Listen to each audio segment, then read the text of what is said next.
want to change from the 4-3-3.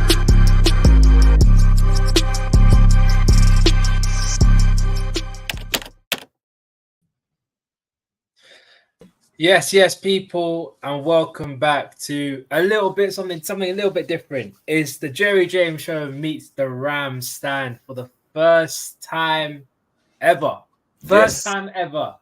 JJ hit me up with this idea. I was like, let's run with it. Let's see what we're gonna do, and we're doing it, people. So yes, it'll be streaming on both JJ's channel and my channel. Obviously, you got myself, Rams in the building, and also JJ in the building. How are you, bro? Been a long time. I'm good, man. Do you know what it is? I deeped it. It hasn't actually been a long time. It's been about a week, yeah. But in this space, a week sounds like it feels like ages because there's been the Brighton game, there's the watch along, there's the preview for it, and last week it was a madness. It was an absolute madness trying to get the whole game sorted. We were supposed to have packed listen, it was just long.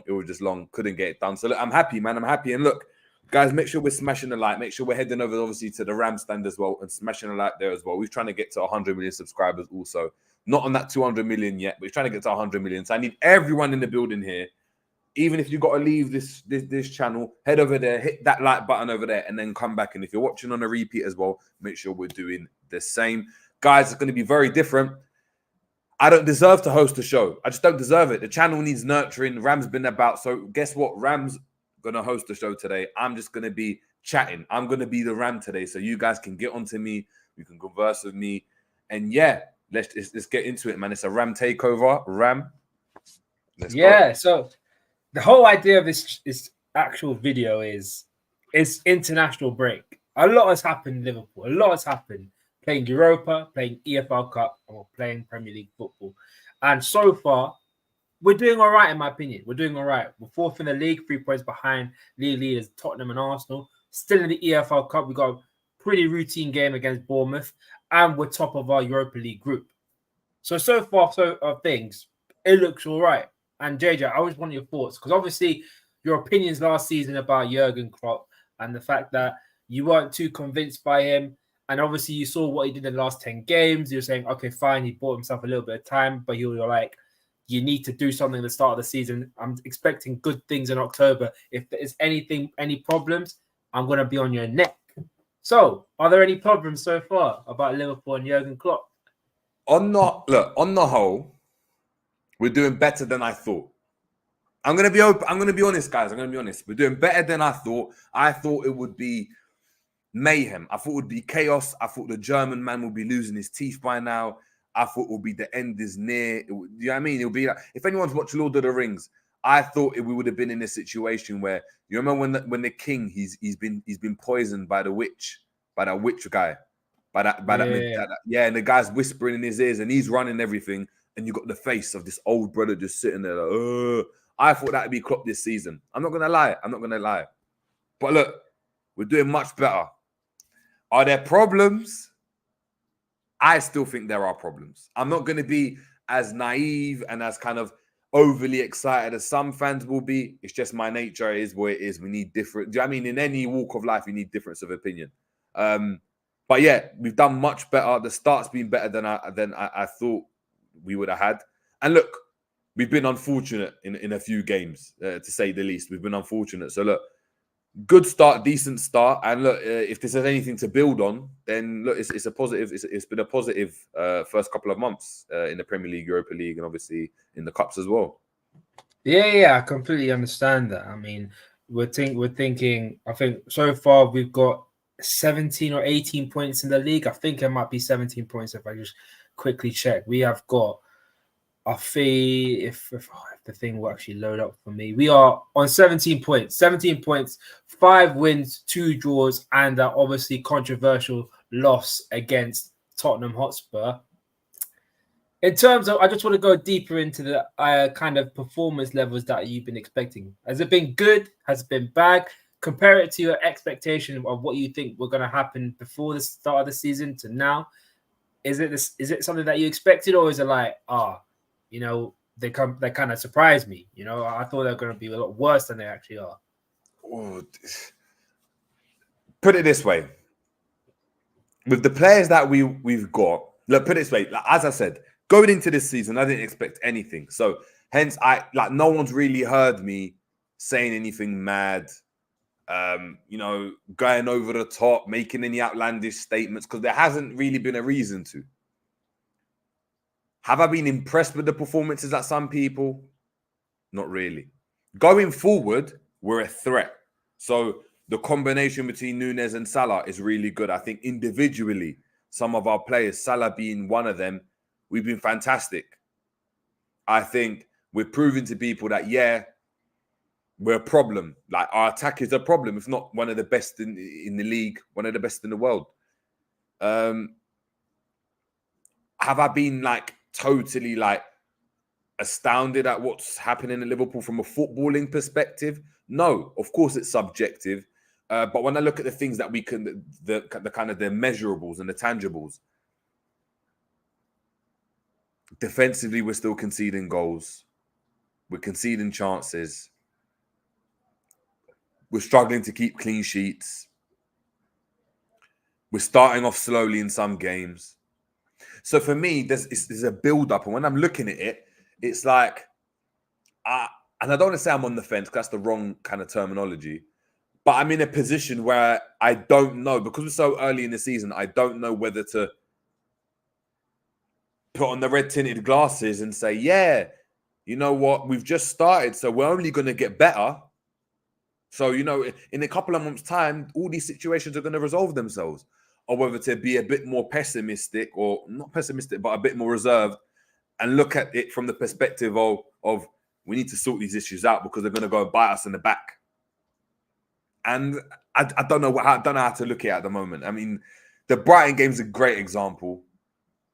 After that Spurs controversial loss, I thought we'd batter Brighton. I don't think Brighton have been they've been good, but they're not a top 3, top 4 team. They're not challenging for the league, and they proved that, look, we're going to concede goals, and if we're not firing on all cylinders going forwards, then we're going to drop points. And lo and behold, we have done. So I don't know. It's an interesting one. How about you, Ram?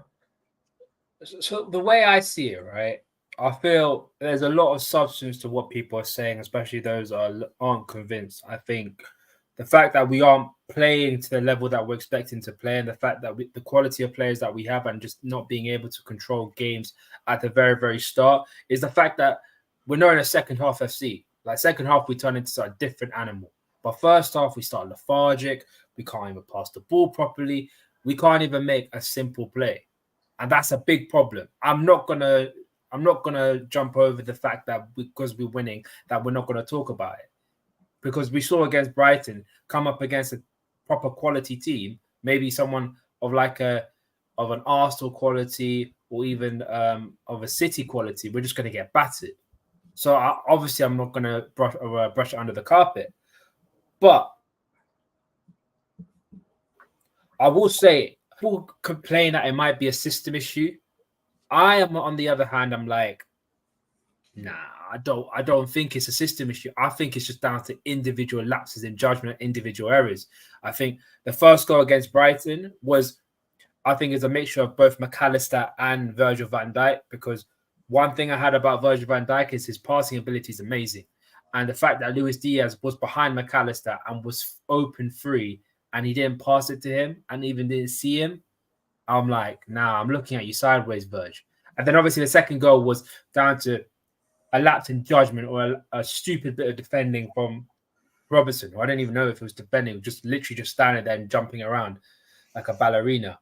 But my issue is, it comes back down to the summer transfer window. Do we actually address the players properly? And we'll get on to the likes of Szoboszlai, McAllister later. But before we get to that, I need to ask you, have we missed a trick in not signing a proper DM? Because I know we've been going off the fact of the idea of total football. We all defend and we all attack. But is it, in terms of the actual process of balance, have we missed a trick with not getting a DM? I think in hindsight, yes. I think it's easy to say. I think in hindsight, it's easy to go and look at and be like, look, we could have had done with a Paina or a whatever DM you really want, to be fair, because, you know, we were struggling at one point. Only issue is we signed a DM. It might have not been the DM that we wanted, but Klopp looked us in the eye metaphorically through those videos and said that we need to get excited. He gassed this player up. When everyone doubted him, he turned around and said, look, I know, look, he's not the fashionable, essentially, not verbatim, but look, he's not, I mean, we know he's not the fashionable signing in midfield, but he's a player that I've watched for a long time. I'm really happy we've got him in. He's going to be a massive player for us. These are things that Klopp said. So when we talk about not having a DM, we did buy a DM. Klopp's choosing not to play over DM. Now, of course, then the questions arise. Is the player good enough? That's something we can obviously debate and speak about later on. The second thing is, does Klopp want to go and play with a DM? Because we got rid of the only DM at the club, not having a replacement lined up, understanding that we had now kind of overloaded the midfield position. And when we look at it, we signed Gravenberch on deadline day, who's another 8. Elliott, who's an 8. Jones still stayed at the club, who's an 8. We brought McAllister, who on paper is an 8, but people told us he can play anywhere. Soboslai, an 8. We're looking at Mason Mount, who's an 8. Kefren Turam was an 8. Kone wasn't a standalone DM either, wasn't a sit and hold. He played in a double pivot the same way McAllister did. So, lo and behold, that's another 8, I guess, in the Klopp system. Amrabat, maybe. Does he play in the lone 6? Were we that interested in Amrabat as well? That's my point. That's my point. So when I'm looking at it, for what Liverpool are doing this season, would Liverpool benefit with an 8? Maybe. But that 8 would have to be an 8 that can, sorry, 6, maybe. But that 6 would have to be a 6 that can play as an 8. That can go and do all the stuff that Klopp requires from McAllister on the ball, whilst offering more defensive stability, which actually is so funny. Soboslai provided for us. Soboslai in a couple of games when he's played in the DM has provided that for us. I think it goes back to what you're saying. And I partly agree and disagree. There's the system that you can go and look at, of course, but it's the individual players. And when I look at McAllister from an individual perspective, he hasn't been good enough. He hasn't been good enough in the 6. Hence why we feel like we need a 6. But when we went and beat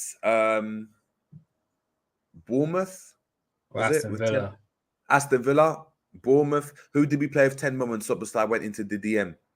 Wolves. Wolves, there we go.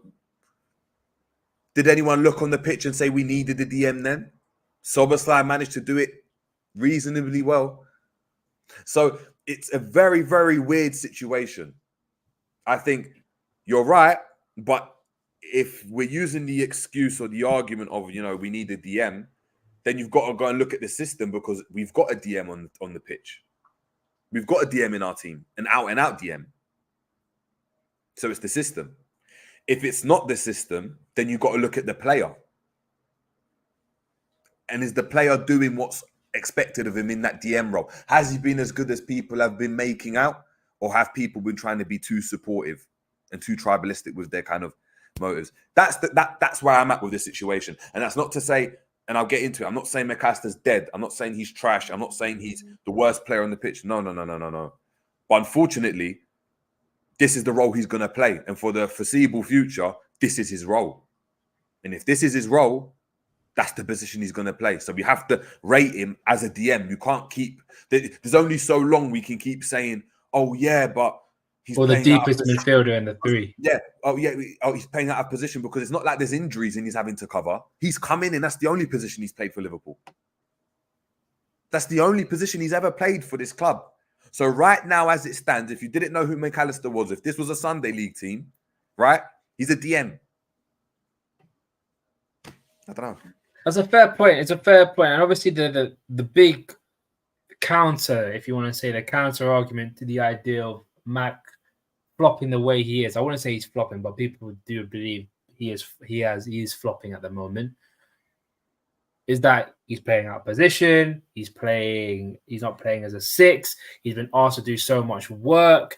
And look, everyone knows playing as a DM for Liverpool is completely different to playing as a DM for Arsenal, for City, for United, or for player or other teams across the world. It's the most demanding position, arguably, in Premier League history. That's what I believe. But just take out the fact that he's not playing as a DM or he's not meant to be playing as a DM. Some of the stuff that we said that he's good at, or what we've seen that is very, very good at, his passing, his awareness, his vision, his press resistance is a big one. All the goals, all the time he's had poor performances, he hasn't shown an iota of that, on a consistent basis. He hasn't shown us to be that press resistant player. Example, that Brighton game, 3 men were on you. I completely understand it was you put in a tough situation, but someone because I'm going to put comparisons out there with our squad. Someone like a Thiago would have saw Robertson on the left hand side completely free and played it to him. And I don't think McAllister is the kind of player that can't see that kind of pass or doesn't have that awareness to find that pass. He is because of what people said and what I believe I've seen of him, because his vision is so good, I'm going to put a lot more pressure on you. I'm like, you got to do better there. You can't be going around thinking, or even us saying that you're that type of player if you're not going to be able to prove that to us. Again, the Wolves game, that first half, every single pass that he tried to make was getting cut out, or was such a hard pass to execute that it was just giving the ball away straight to the opposition. And the one thing that we weren't able to do, especially in the first half of most of our games, is that we don't control possession in the pitch. I guarantee if we look at all the stats in the first half of every single game, possession would have been like 55% Wolves or Bournemouth. Well, I won't say Bournemouth, because Wolves or Newcastle, and 45% were for Liverpool. And that's a big issue. If we don't have the ball, then our team's just going to get stretched. And that's the last thing that we need to put on our players, because once we get stretched, we get easily bypassed and we get easily executed in. That's my opinion on the situation at the moment. But yeah, before we get on to McAllister, put it this way, just quick one as well. Yeah, go ahead. When you're talking about McAllister, and I know we're going to talk about it a bit more, Klopp is playing him in that role. That pass that Virgil van Dijk makes to him against Brighton, right? Klopp is playing McAllister in that role so we can make that pass, so people can go and press him, so we can go and get out of that position. It's not as though we've played the pass to the wrong player or that was the wrong person to pass to. That pass for me, people, was a pass that if in training, they would have said, Virgil, punch that pass into the DM, into McAllister. McAllister, deal with it. That is the risk we're going to go and play with. We've seen the same thing from Busquets when he's played in the DM, and he's not no combative DM. Rodri, Partey, flipping Alvarez at West Ham, anyone. That is we've even done it with Fabinho. It's nothing new. That's the pass you've got to do. And I can see KLFC, and I hear you saying it was not enough pace on it.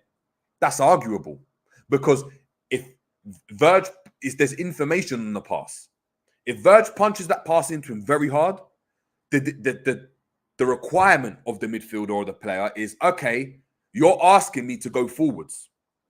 So if I'm taking a touch, I might drop the shoulder inside, but open my body up to turn out. Thiago does that a lot. Bissouma does that a lot. If I'm punching that pass and it's not got enough pace on it, what does that mean? You got a guy pressing you. We're drawing the man onto you. You need to go in and come to the ball. You need to go and come to the ball.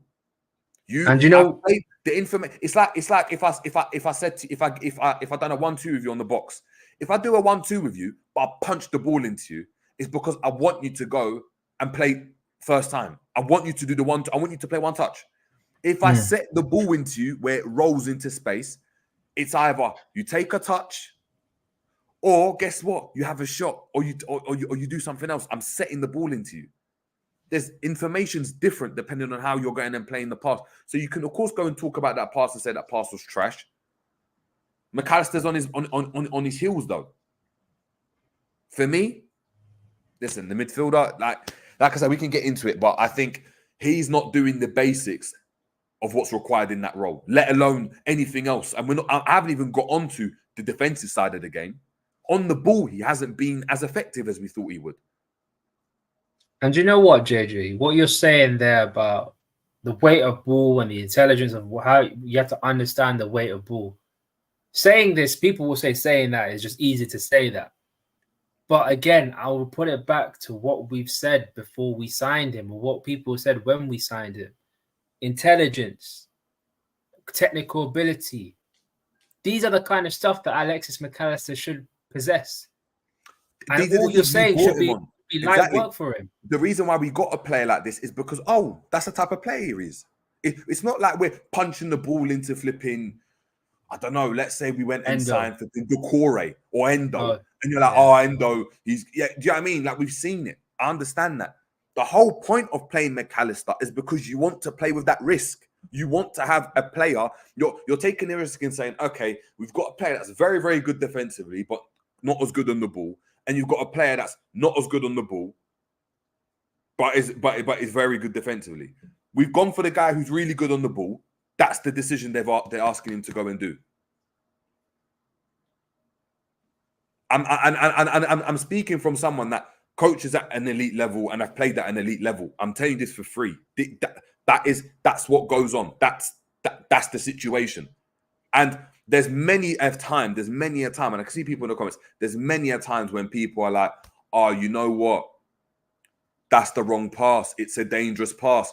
That's the risk you want to play with. Because you can pass to Robbo, but Robbo then has to go and pass back to Verge because he might not have anyone on. The whole point is you're trying to attract the press so you can go and find the space in behind. We've done it this season. And heck, we've done it. There's been a couple times, and I can go and talk about McAllister as an example, where against Chelsea, that same pass was played into him. You dropped the shoulder against someone and popped the ball out. And then he sprayed it to Salah. So he can do it. But there's in a lot of games, he hasn't gone and done it. So, of course, you can go and say, in hindsight, Virgil van Dijk made the wrong pass. But if McAllister goes and turns out from that position and 3 players now or 2 players are out of position now because they've gone for the press, but we've beaten the press, now we're on the attack. In hindsight, it's easy to go and look at and be like, look, that was the wrong pass. Of course it is. But that's football. Like, you've got to play with risk if you're going to play at the back. That's the whole situation. That's the whole game. If it's the case of the pass wasn't, because I've seen it on the socials and I've seen it on people commenting on it. If the pass wasn't correct or it was closer to the Brighton player than McAllister himself, why didn't you play it back to Virgil? If it was that bad of a ball, why didn't you play it safe back to Virgil and let Virgil spray it to Robbo or Luis Diaz? But I think even Virgil would have expected that. It's like, I'm punching the ball into you. You can give it back to me. I need McAllister in that role is the wall. He's not anything else. And what I mean, he's not the defensive wall. He's the rebounder. So I pop the ball into McAllister. He's just going to find it somewhere else. He's not. Remember, we're not building through midfield really slow where you can get up the pitch and no. You're there as an outlet. So I punch the ball into you, give it back to me, or you give it to a better option, and then we come out of there. Then we find the likes of Jones and Soboslai and our Eights and Gravenberg that are going to run and be really direct, or they're going to spray a pass into Salah. That's not McAllister's role in his team. So unfortunately, that's what he's going to have to. That's what he's going to have to do. Like, if he's playing in this role, regardless of what we go and think, that is the role of McAllister right now at Liverpool, is to go and give us the ability to play those risky passes much more successfully than if we had an Endo there. And that's a fair point. And just to sum up on McAllister overall, if you were going to give him a rating for so far this season, given every single game, including the good games, including the bad games, what rating would you give him out of 10? Personally, for me, 6.5 or 6. For me, it's a 5. 5. It's a 5. Is he instrumental for what we've done this season? No.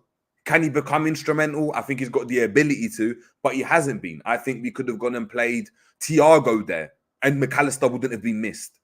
I think we could have played Jones and Gravenberch in there, and I don't think he would have been missed. And I think I have to rate it on that. I think he's been mid, hence why I give it a 5.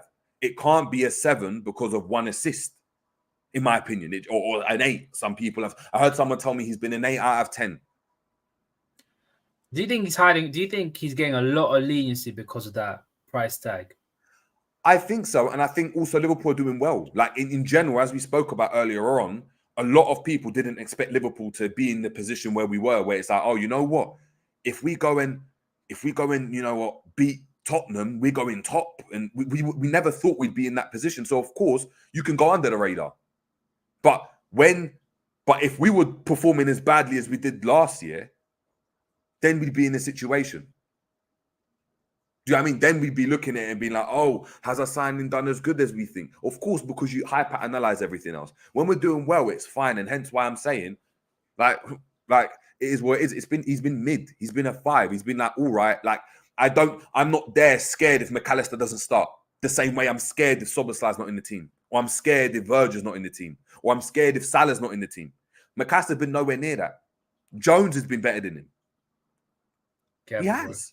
Yeah, some people might not like what you're saying, bro. They might not do, but Jones has been better than him this season. I mean, I agree, but it don't matter what I think. But do you know what I mean? There's certain other players, like Robertson's had a really good season. Robertson now with the whole like injury situation, it looks like he obviously came off injured at Scotland. I don't know if it was arm or wrist or he whatever. He dislocated his shoulder. So he's going to be out for a month or so, probably, maybe 3 weeks. With the Robertson situation, it's like, yeah, I'm a bit worried now because I'm like, like you're quite integral to what we're doing. You're starting to understand the defensive side of it. McAllister, I don't think, he played that pass into Nunes. That's one game. But on the whole, I don't think he's been as good. And again, when someone's saying easy to say when they're playing their natural position, Soboslai was never a centre mid. He was a 10 or right. He was playing right mid at Leipzig. He was never playing down the centre. So again, it's another player where because he's performed well, that's his position now. But if he was performing badly, you would tell me, no, he's a 10. No, that's the position he's going to play for Liverpool. It's like Gini Wijnaldum. Gini Wijnaldum played as a 10, as a second striker, and as a left winger at Newcastle. He came to Liverpool and played as an 8, as one of the deeper 8s of the 3. Yet, we never said, oh, it's a 10, he's playing out of position. No, that's his position. That's his position. And just to end off on McAllister, do you think it could be another Fabinho situation? Needs time to gel in with the team, needs time to understand the role, and then probably in a couple more months later, you're going to see the proper McAllister that we expect. Potentially so. I think what's really funny is Klopp himself has come out and said he doesn't even know what position McAllister is. But he likes him as a player, hence why he wants to play him in the team. And I think he will not play as an 8 for Liverpool because he hasn't got the legs to play as an 8 for Liverpool. Klopp, think about the profile of midfielder that we brought in, right? It's been high energy, Gravenberch, high energy, Jones, Soboslai, high energy. These players are more suited to the 8 in the way Liverpool want to play right now. McAllister doesn't fit into that role. It's the same way as like, do you know what I mean? Whoever, even flipping Elliot. Elliot doesn't really fit that role so much. So yeah, I think, look, like I said, I think McAllister's a good player. I think he's a good player. I don't think he's as great as people say, but I think he's a very, very good player. Very technical, like one of the more technical players on the team, 100%. In general, I think he's a very good player. I think he could be much better than he is. Hence why I can't, if I give him a 7 or an 8, what are you trying to tell me? Like he's almost, listen, if McAllister was a 7 out of 10 every single game, I think he'd be signing of the season. I said it already. I said it with any midfielder. I said, give me a midfielder that's 7 out of 10 every game. He's player of the season. But McAllister hasn't done that for me. So when I look at it, I'm like, cool. You're right. Maybe he needs time to gel. Maybe it might take him a season. That's fine. I'm like, let him you got options on the bench. Let him have as much time as he needs to acclimatize. But right now, in the position that he's playing, he hasn't been good enough, in my opinion, for what Liverpool can do this season. That's fair enough, and fair enough. But people, before we get on to the more positive news about Liverpool, I need you to do me a favor. Make sure you like the stream. Me and Jade are putting in our hard work, are putting in our time, giving you the best content out there on Liverpool, on YouTube. Just hit the like button, show your appreciation, and get this channel moving up and onwards. Not only for myself, the Ram Stand, make sure you subscribe to them, but also the Jerry James Show, on a road to 100 million subscribers, as JJ said, man. Yeah, as JJ said. But on more positive matters, positive matters. Mohamed Salah. Mo Salah this season has more or less reinvented himself. I'd like to say he's reinvented himself. He's no longer a goal-scoring winger. He's actually become more of a touchline winger, gets the ball out wide, cuts inside, showing a little bit more variety to his game compared to previous seasons. I'd say there's a lot more creativity in his game compared to his actual finishing and or attacking positioning, if you get what I mean. What's your thoughts on this new Mo Salah? Do you like it? Do you think this might be the way forward after Mo Salah? Maybe the kind of player that we have to look for? Salah's become a problem now. The reason he's become a problem is what he's doing right now, and I've said it before, and this is what I wanted from him. You cannot replace this. Like, just as Pep said, you cannot replace him.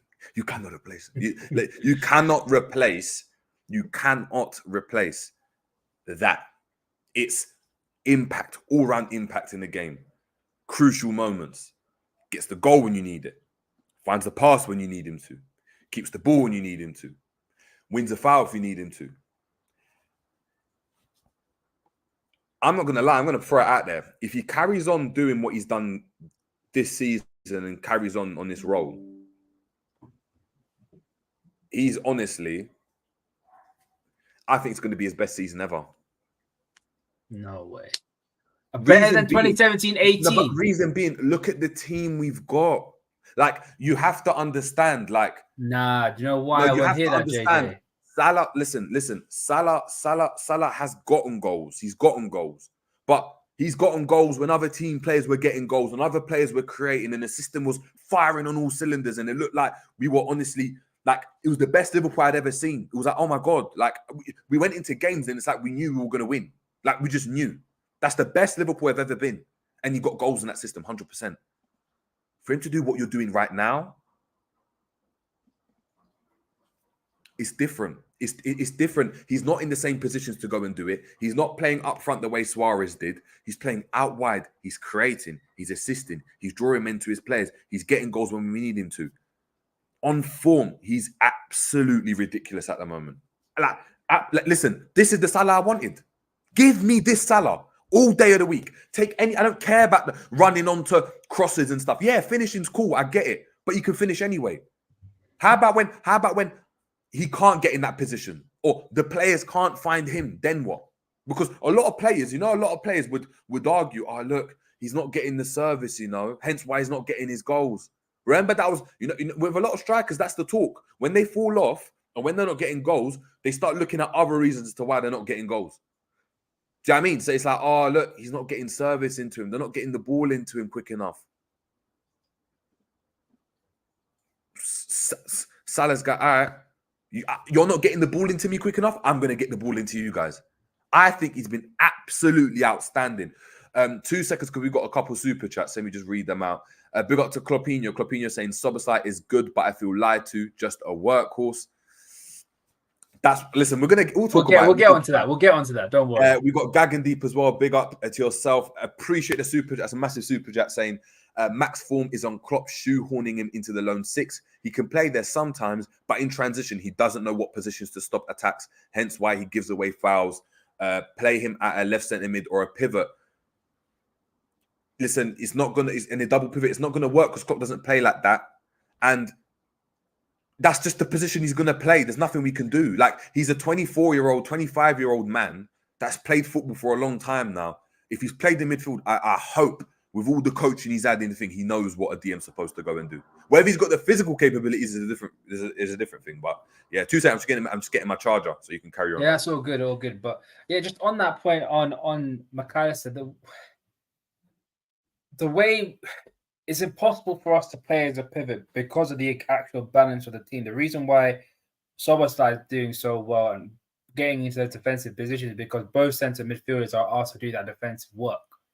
Playing him as a 10 and reducing the amount of defensive, it just changes the entire structure of our team and even our defensive transitions. It becomes a lot more unbalanced, if you get what I mean. And it's something completely different from what we've been having for the last God knows how long. And is it really worth changing the entire structure of the team just to fit in one player, where you might hamper the actual quality of other players, like your Curtis Jones, your Soboslais, your Gravenberch. Like, is it worth it? I don't think it is. I really don't think it is worth us doing all that mental gymnastics just to fit in one player. You know, we've got 10 other players to think about, not only McAllister. And the midfielders that are playing in centre midfield are doing their jobs to an outstanding level. It's just only one DM, and that DM at some certain points should be doing better than what he is. That's the way I see it. But I'm not gonna give up on McAllister. No way. But back to the original talk about Mohamed Salah. Just quickly shifting it, because obviously there's talks of him about to leave Liverpool next season. It looks like he's going to leave for Saudi Arabia next season. In terms of future-proofing this team and looking at players that will play in that right wing position, are we going to be starting to look for more creative wingers rather than actual out-and-out goal scorers to play in that right wing position?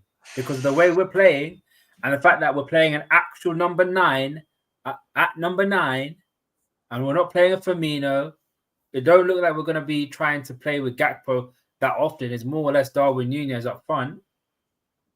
Should we start looking for an out-and-out winger rather than an inside forward? I mean, we're going to have to. If you look at the types of, like... Look, you can't replace a Salah even in terms of the goals, right? When you're playing as an inside forward, you can't. Because it's a very unique... Now, when you look at it, just in terms of like the history of football in general, right? Just paint a picture. How many inside forwards do you know? Can you name? Quite a few. Inside but are they forwards? ready? Are they ready? No. In history, that have done what Salah's done, or done anything close to that. You got Messi. You got Messi that played there, right? Inside forward, I give you that. You got Mane, Salah, Sterling for a season or so, couple seasons. Who else? You have to go way back. No, but Loud drop for a but period. then that wasn't an inside forward. That wasn't like wingers back then were touchline. It was John Barnes beat you down the thing and get a ball into the box. Yeah. So what I'm saying is, you're never gonna replace that unless you get like a, I don't know, Pedro Neto, and he becomes that. But you're not gonna get anything like that ready. What you can get though is a player that's amazing creatively, that can just beat his man and deliver good end product, can pop in with the goal here and there. I think that's what Liverpool do. I think that's the mode, because what we tried to do, and I think it's, when I look back on it, I can see it. Liverpool have tried to go and sign forwards before that are going to play that inside forward role. It hasn't worked out. Jota hasn't been as effective as Mane as an inside forward, hence why he started playing down the centre. And sometimes he plays on the left, but Jota's a Jota. He can still get a goal, but in terms of all-round play, he's not like a Mane, right, at all, or Salah. We tried to get Minamino, who we thought can play across the thing. It didn't really work out. Divock Origi, we tried to convert him into something like that because he couldn't play it as a striker because we needed a false 9. That didn't work.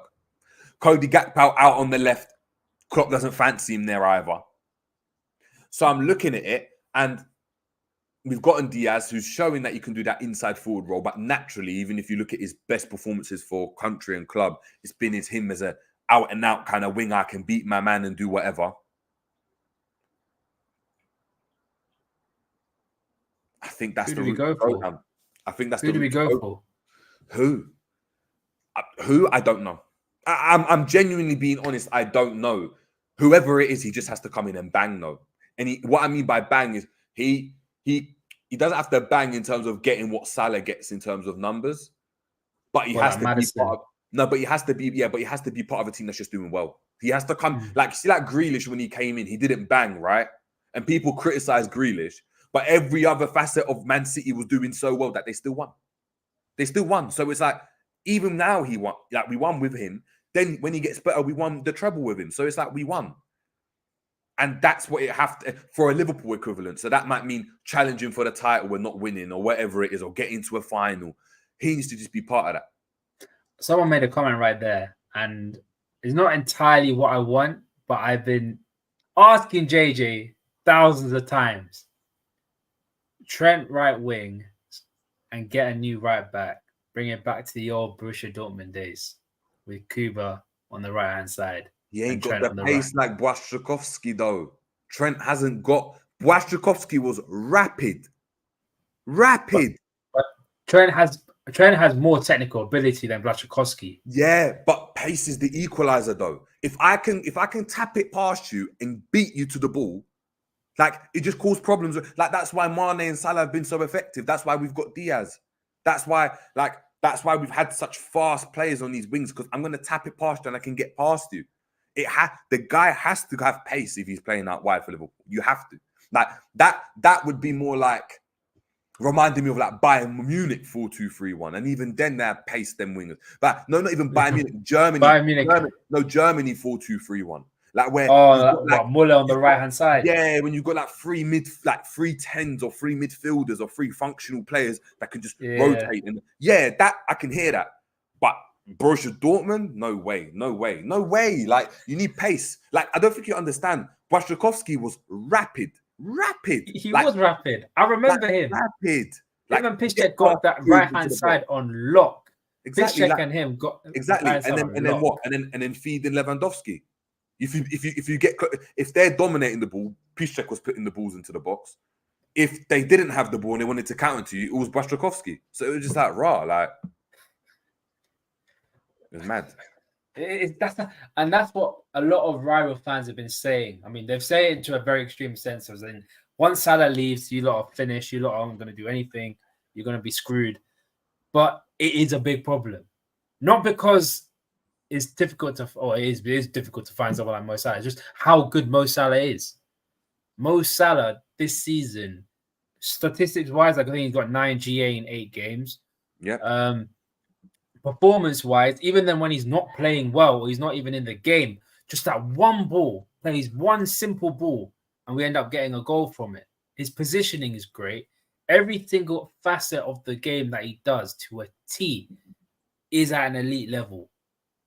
And look, JJ, I feel like is no point in, because we all know what kind of racing he's going to be, but I have to ask the questions here. What rating would you give him out of 10? I give him a 9 because he missed the penalty. Just because I'm annoyed. He could have had 10 GA. He missed the penalty. When did he miss the penalty? Against Bournemouth. Nah, but he got the rebound. He got the rebound in anyway. Yeah, but that's what I'm saying. That like as in, I'm not going to give anyone a 10 because a 10 is just like, you've been outrageous. But he's been a 9. Like, he's been a 9. Like, he's been a 9. He's shocked me. I didn't think he had that in his locker. Like at that stage to go and change his game. I thought we'd be seeing a decline, and I thought the change would be more of him. You know what? Now you're not seeing any like getting on the ball or anything like that. It's just finishing and goal scoring, and he ends up as a striker. He's proving right now he can come a bit deeper, and he's taken on the responsibility. And you've just got to rate it. Like I wasn't rating it last season, but I'm not going to be disingenuous. I'm not going to lie to people. Like, yeah, he's proved me wrong. It's what I wanted to do. He's been solid. Like, G's probably there cackling, innit? Like, he's happy. Like, cool. Yeah, he's been good. Fuck. Do you think, because a lot of people say this, and obviously it probably will be his last season, do you think this season will be his last dance? I mean, if it is a last dance, what a way to start it, man. I do love a bit of salsa. And listen, he started it off like pause, but it's on fire. It's sexy right now. He's brought the thing close to him. Like, he's about to go. He's about to do that. He's now starting to do that little bit of riffs, man. You know, He's walked over. He's watched her. He's followed. They've locked eyes, and he's brought the thing close to him. Now, if that's the last dance, listen. I hope not. Big up to Captain Sal. I hope not. But listen. I mean, he's no longer looking at his feet now. He's now locked eyes with the defenders, isn't it? Look like his woman, bro. You get what I mean? Exactly. But yeah, quickly, next topic. And I think people are going to get excited by this because I know I'm getting excited by this. Dominic Szoboszlai obviously came in for big money, £70 million. I was probably the most excited person to have got him in the team. And big up G, finally in the cup. Big up. You know what I mean? Big up. Man, like genius. All wrong. What are you saying, man? Man, good? Yeah, we're all good, man. All good. You know what? You sound like you've been in bin for a hot sec, man. You feel like you come out, your voice is changing all sorts. Bro, honestly, man, it's been it's been mad. Bro. I told you I was ill, man. I told you I'm still. You sound like G 2.0. You're moving like Klopp. Do you know what I mean? Bro, honestly, I probably am right now. I'm just calm as well. You know what I mean? But I hope you guys are blessed, though, man. Hope everyone in the chat is good as well, man. Big up. Man, bless. Sorry, you know what? I feel bad, G, because obviously Salah's your guy, innit? You probably have his name back on the back of your shirt, bro. But your thoughts on Salah? Your thoughts on Salah, man? How's your boy's been doing bits, man? Oh yeah, no, he's of course world-class player. Yeah, I mean, like they're always gonna do something. Do you know what I mean? Whether it's in numbers, whether it's in performances, and I think that's what we saw last season. Is that as poor as the performances were from both him and everyone else, really, the numbers are still there. You know what I mean? These world-class players, they always do this, man. They can look at Haaland this season. Yeah, I mean, man, tell me, oh, Haaland's this, Haaland's that. Guess who's the top goal scorer in the Premier League right now? Erling Haaland. I don't care what no one says. Do you know what I mean? Like world-class players, they will do this stuff. Do you know what I mean? They will do this kind of stuff on a regular basis. So I think Salah now, everyone, I know, big up Ish, because I remember him mentioning in a group about Salah. He thinks like, and I think Jerry, you've mentioned it as well, about you feel like Salah's improved in terms of maybe being a bit more creative and he's given a bit more. But it's like I said before, I don't even feel like he is.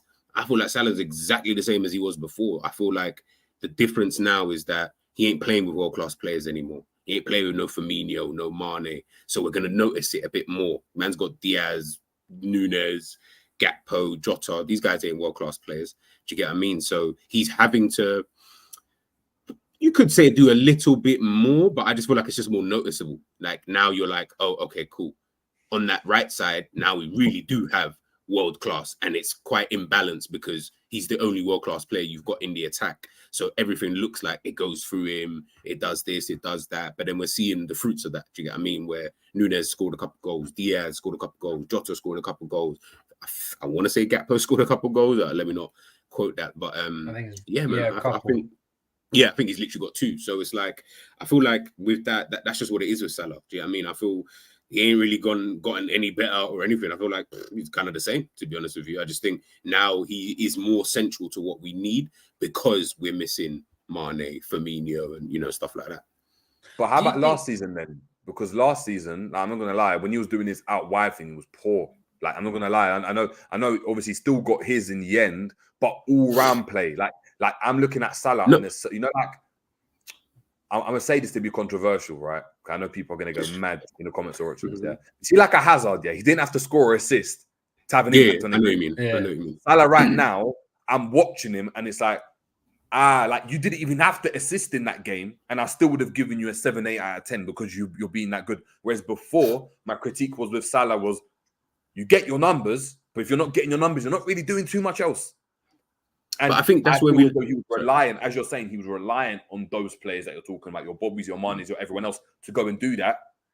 Whereas now, I think maybe if I'm looking at it in hindsight, maybe last season was an adjustment period. This season, he's understanding, okay, it's not about me trying to just take on my man all the time and bundle the ball into the last man because I'm the guy that's supposed to get mine. It's like, nah, I can come inside, I can hold on to the ball, I can give it, and I don't need to force this pass. I'm gonna punch it in at this point, and that's gonna get us the assist. And I feel like he's performing well, man.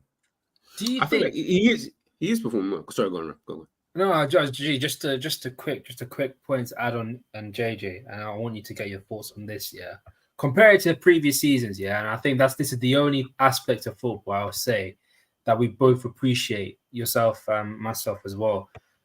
I feel as though when Mo Salah has the ball at this moment in time, especially in the last couple of games, he keeps a lot more care with the ball. He takes care of it a lot more.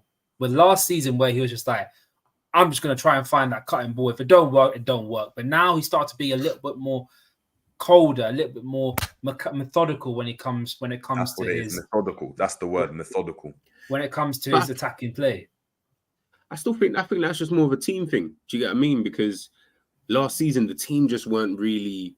Obviously, we didn't click at all last season. Do you get what I'm saying? So, I mean, I hear what you're saying, Jerry, in terms of, because I agree. I do think last season the performances they weren't. You could just tell, as you said, if you didn't get a goal or assist, and even when he did get a goal and assist, you still were like, right, that's the only thing you did like in the game, kind of thing.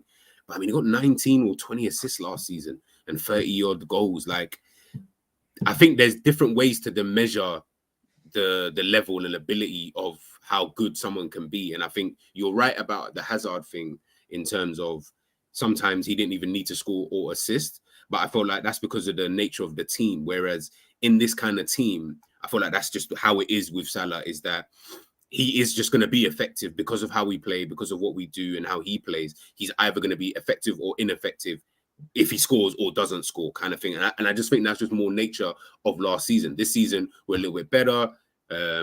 Not really starting games well, but as an overall, we're better than we were last season. I think he's just more, you're just seeing it more. Do you get what I'm saying? I just think that's just what it is. I generally don't feel that, I'm not going to say he's not that much better. Maybe he's gone a little bit better, but I don't know, man. I've seen better Salah. Do you get what I'm trying to say? I've seen Salah. I disagree. That's where, because for me, even though like in terms of output and you got goals, there's periods where like every shot he takes is a goal. And of course that's like, it wins you games. And of course that's effective. But there were so many times, and this is when I had my argument, when I used to have my argument with people, when we had Mane, when I'm like, Mane's more crucial to what, like the overall game of the thing. Because although man's scoring the goals, and that's very, very important, you don't get to that situation without these brothers in place, without Bobby, without Mane doing what they're doing. Because our midfield's not creating like that. It's them, and then you got the fullbacks as well that we're bombing on.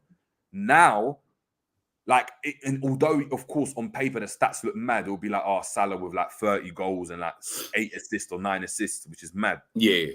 But this Salah for me is the Salah that I always wanted to see from Salah in seasons like the COVID season, where we played in COVID, man had short hair and was scoring goals and stuff, but he, like the all-round gameplay weren't there like that. It's like we were finding Mane, and Mane was having to go and find the brother. And hence why I think even when Mane started to fall off, it was so apparent he started to fall off because he didn't have the leniency of, you can just stay up there and try and go and get your goals. His game is all about, because he's not as clinical as Salah, but his game's all about, I'm going to go and be the link between that. I'm going to come deep and get the ball. I'm going to spin my man. I'm going to turn out. So when he's not doing that or can't do that, then we're like, Mane at left wing is dead and we're all grilling him, right? Salah could have done that, but he can just stand on his last man. You don't have to track his fullback. You don't have to do anything like that. You can just go and cheat. Like the club's giving him license, then the team's giving him license. Yeah, you can stay there and you can cheat essentially. Stay on the halfway line. Ball goes over the top and we're just going to go and find you when we can. Now I'm seeing him come deeper. I'm seeing him on the left, like popping the ball about. And he's not all about like, I need to get mine. Whereas before it was like Salah, I had to get mine. It's like when Mane was there, it's scrap everything else. I need to go and get mine. Like, I know you're going to get yours, but I need to get mine. Whereas now it's like, I don't think he even cares if he scores or does anything. It's now like, it's like a mature performance. It's like, you can look in that team and easily be like, oh yeah, he's one of the better players. Like he's like, if I was an academy, obviously I'm coaching now, but if I was a player and I looked around, I'd be like, oh, you know what? That's the player that I'm getting. The all-round understanding of the game is mad. Whereas before, for me, I didn't think like he had an understanding like that. It was just about, I know what I need to do, and heck, if that helps me, if you help me get mine, cool. But if not, calm. I'm gonna rasp this shot from here, even though I ain't got the technique for that, and it's just gonna balloon over when I could have gone and tried to find the pass. There's loads of times we had those situations. You know what I mean? So, anyway. The thing is, it's like I hear it, but remember, you just said it there. Like Mane was doing that. So why does he need to? You don't have two players doing it. You just need Mane doing it. Firmino was doing everything that Salah's doing now. Remember, this is why I say we don't like. You can notice it more because he's now taking up. He's the more senior player. He's obviously been there like one of the longest now. However, like 6-7 years or whatever it is. We have no Mane or Firmino. We do not have elite players who can do any of that. So he's having to do that just really by default because Klopp can't trust anyone else. Exactly. To do that. That's my point. But when when Klopp asked him to go and do that last season, it weren't working. Like he was going in. There was a couple of times he was playing as possible. When he was doing touchline winger, it was looking terrible. I remember saying it was looking terrible. It was like the whole argument was, no, we need to Like, we need to play him first. Why is Klopp playing him there? Why is he dropping deep? We need to get him closer to goal because we're not doing anything. It's like, now what we're seeing is that the rate that Nunes is scoring at hasn't really changed. Diaz, of course, is back from injury and cool.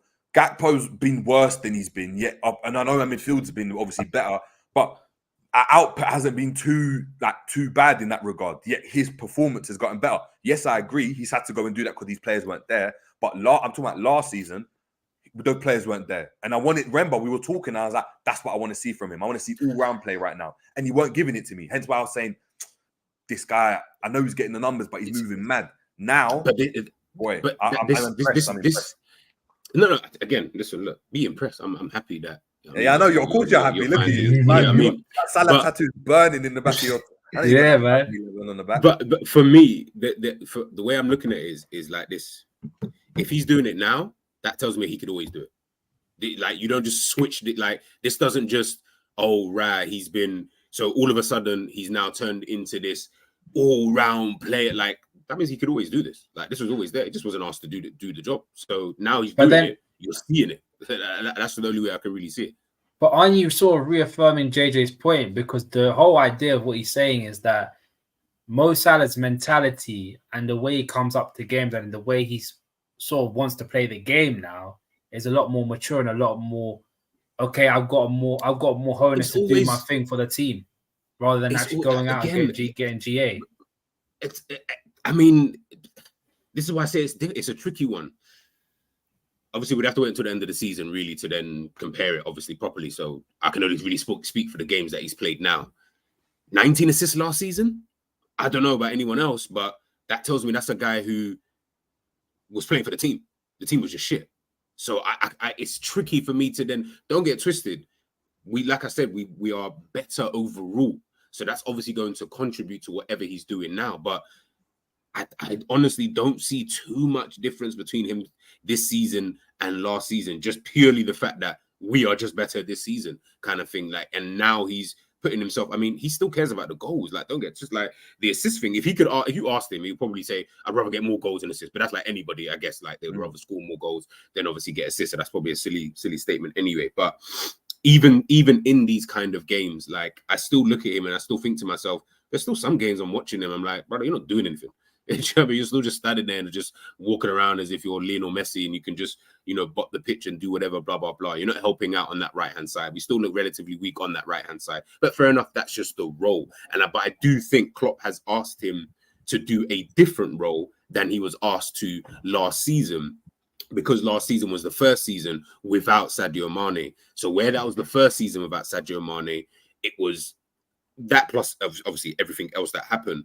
I just think his role anyway in the team was more just, would I say, the beginning of, all right, I need to then turn into, because I'm the most senior person here, I'm the world-class player, I'm the man, as he likes to call himself, and all this kind of stuff, cool, whatever. I need to make sure I'm doing this, I need to make sure I'm doing that, blah, blah, blah. And like I said, as much as we criticize the performances all round, which 100% we have to, he still got 19 assists or whatever it was last season. Still got over 30 odd goals last season. So he was still doing his bit, just the performances. But that was like everyone else. Performances wasn't even really there. The difference is he was still able to put up the numbers. So it showed me, I was like, okay, now this season, performances have gotten better. He's still doing the same things, but the performances are now getting a little bit better. Now we're seeing it. It looks, in my opinion, again, I'm not saying it's wrong, right or wrong. Just in my opinion, I'm not looking at him and thinking, Salah's on a different. I'm like, you know what I mean? Salah's always been like this. Do you get what I'm trying to say? Like, I don't think he's still trying to run in behind. He's still trying to cut inside. He's still dribbling when he shouldn't dribble. He's still, trying to find that pass that sometimes it just wasn't really coming off last season. Sometimes Nunes wasn't making the right run. Sometimes Diaz, when he was back, he wasn't making the right run. Sometimes Jota wasn't making the right runs. He was still making the passes, just them man weren't making the runs, and it just wasn't coming off. Now it's coming off. We're seeing the fruits of that. But I do think it's interesting, though, to see it like in both ways, to be honest, because I can definitely 100% see why we're looking at it from that perspective. But I don't know, man. I just feel like I've watched this brother for so long, and I feel like he's always had this in him. But before he was the guy who was told by Klopp, yo, you just get the goals, my brother. Like Mane, Firmino, you do all of that other stuff. As you said, he can cheat. So you do that. These two are going to work. But now he has no one who can do that. So it's like, now, and obviously Salah knows what to actually do. It's not like he doesn't know. He's been watching Firmino and Mane for the last however many years. Cool, I'll do that now. You know what I mean? I'll try and do that. I will try drop a bit deeper, try and get the ball and whatever. And obviously we've got Szoboszlai, you know what I mean, Mr. Henderson 2.0 in the middle as well now. So, you know what I mean, we're good.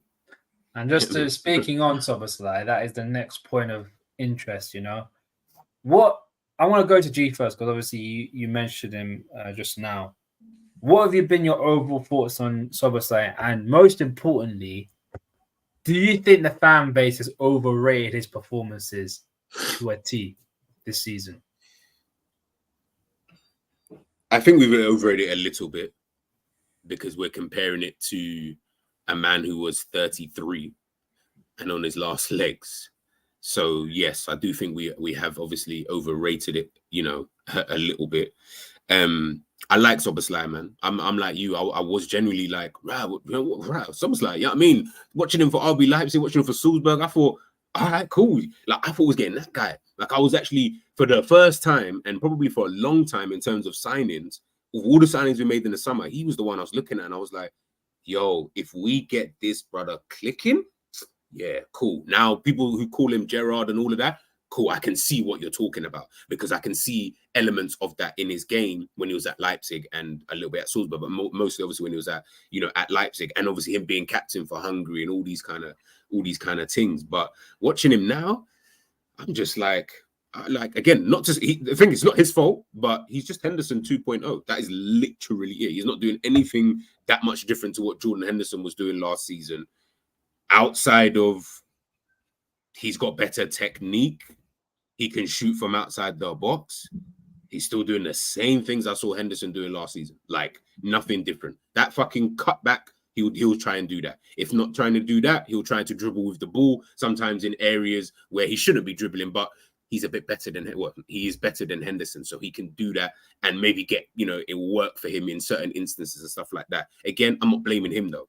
This is actually one of those times I'm not even looking at the player. I'm actually just more looking at the manager in terms of how you're using him. If he went somewhere else, they would not be using him in the same way. We signed him from Leipzig and they did not use him in this way. I'm not saying he never did any defensive work. I'm not saying that man didn't press, none of that. Of course, he had to do some of that at Leipzig because of the nature of their team, but no way was he doing this kind of role. Yeah, I mean, man's out here slotting into fucking 6 positions and brother, I don't want to see you do all of that kind of stuff. Like, I feel like we'll get better use of you further up the pitch. But again, this is what I say about how we overrate in terms of the midfield in a general sense. I'm looking at it and I'm thinking it's because the midfield right now, anyway, for me, isn't as good as what people make it out to be. So he's having to do this whole Herculean type of role in there when I'm just like, yeah, that just tells me he's bound to get injured at some point in time. And once he gets injured, Liverpool's midfield will look shit again. And then we'll just be back to the same conversations that we've been back to for the last 4 years. Like, you can just see it coming from a mile. I think not even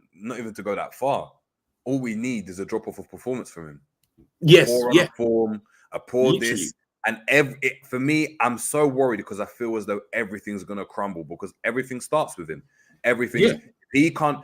Remember, we don't play through the thirds. We go play on transition. He's so pivotal to that because of his ability to understand different positions. Hence why he was the one that played in the DM role. Hence why he's playing in that right centre mid role and he's performing here. He's having to go and win penalties inside the box, but then also create for man and then defend and cover Trent when he's bombing forward. Like, we're asking so much from this guy that, bro, if he he's pivotal what we're doing right now. And if there's any drop-off in form, if there's any injury, I don't know what Liverpool do. I really don't know what Liverpool do.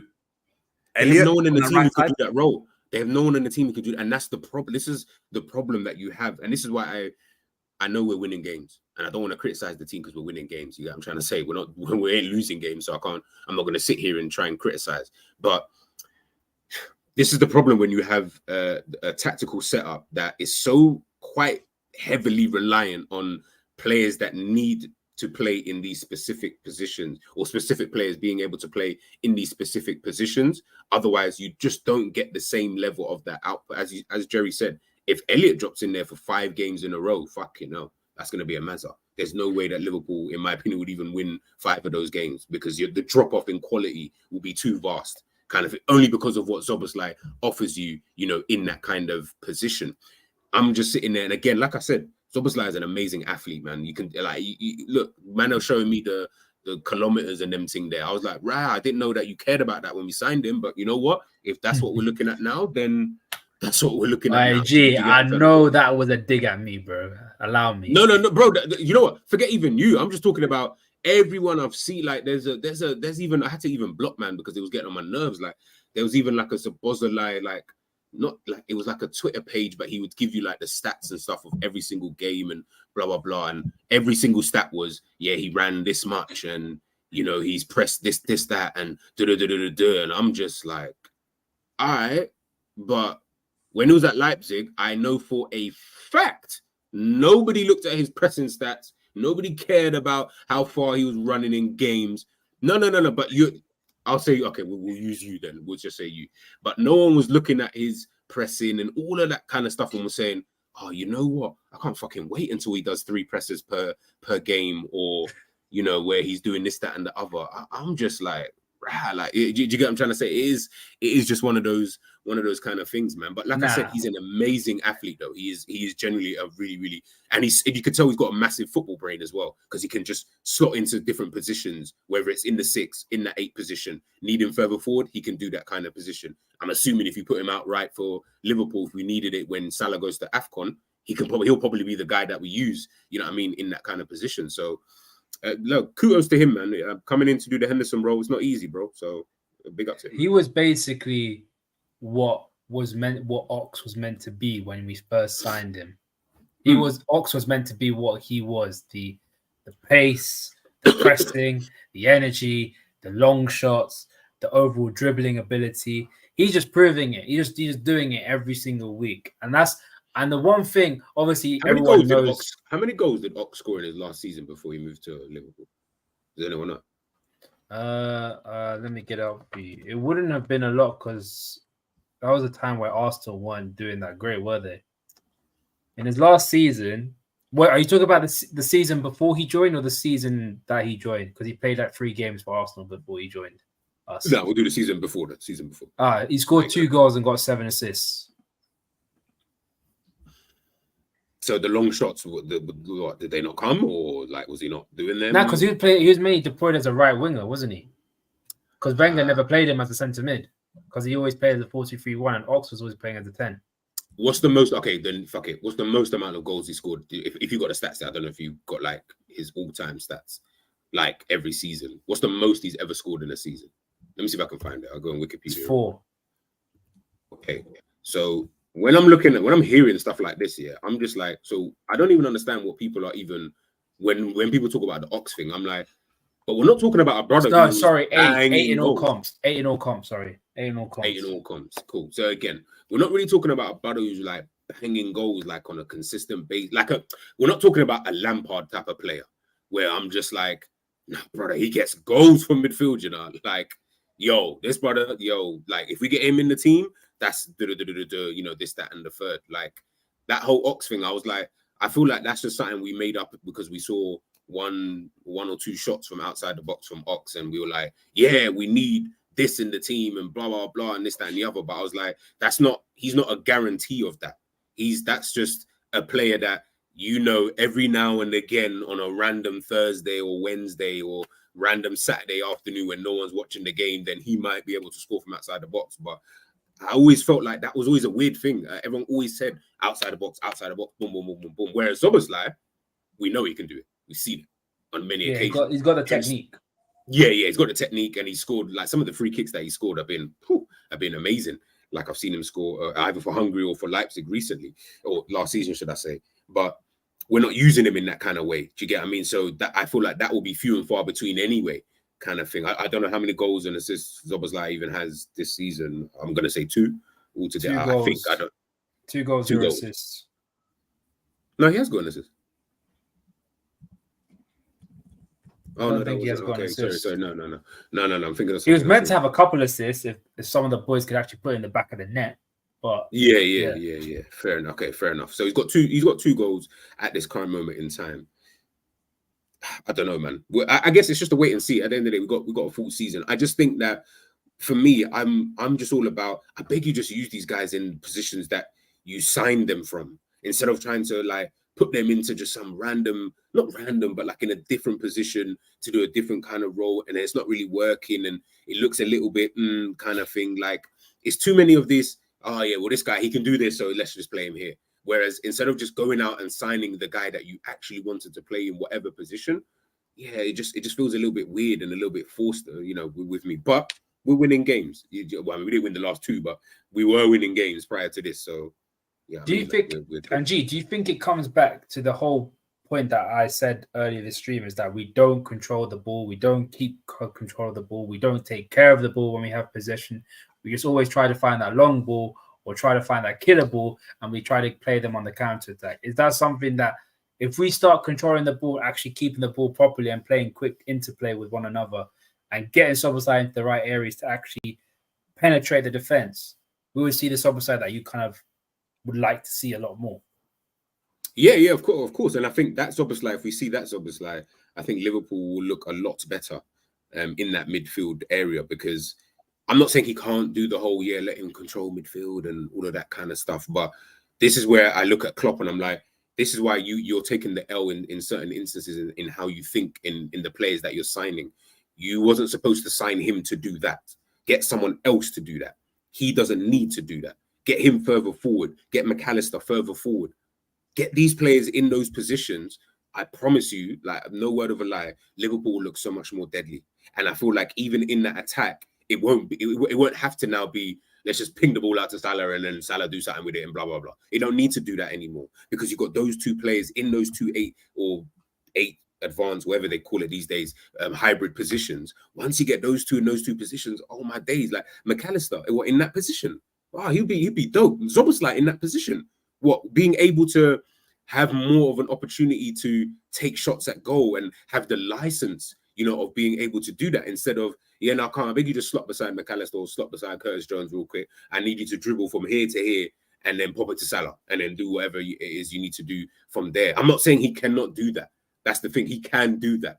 But that's not the role that I'm looking at him. And when people are saying, oh, Szoboszlai is this, I'm like, well, you're rating that. What? So the same thing Jordan Henderson was doing. But then now, because Szoboszlai needs a new shiny toy, we don't like it.